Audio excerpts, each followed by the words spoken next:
ప్రజా పరిపాలన నడిపిస్తున్నాడు, ప్రజలందరికీ సామాజిక న్యాయం జరిగే విధంగా పరిపాలన నడిపిస్తున్నాడు. అది గుర్తుపెట్టుకోవాలి.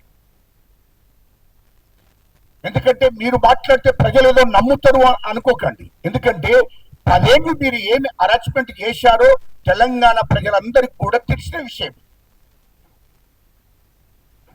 ఇవాళ మీకు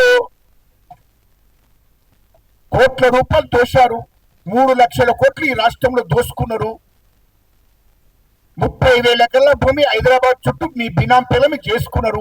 ఆ డబ్బును విచ్చలివిడిగా ఖర్చు పెడుతున్నారు. ఇప్పుడు సోషల్ మీడియా కోసమే నెలకు 10 కోట్ల రూపాయలు ఖర్చు పెడుతున్నావు కేటీఆర్. నువ్వు నీ సోషల్ మీడియా విచ్చలివిడిగా తప్పుడు ప్రచారం చేస్తుంది. మీ మీడియా అది కరపత్రం మీడియా, అది కేసీఆర్, కేటీఆర్, హరీష్ రావు వాళ్ళ కుటుంబానికి సంబంధించిన కరపత్రం, ఒక మీడియా. అది దానికి ధర్మము, న్యాయము, జర్నలిజం అనేది లేదు. సామాజిక న్యాయం అసలే తెలియదు.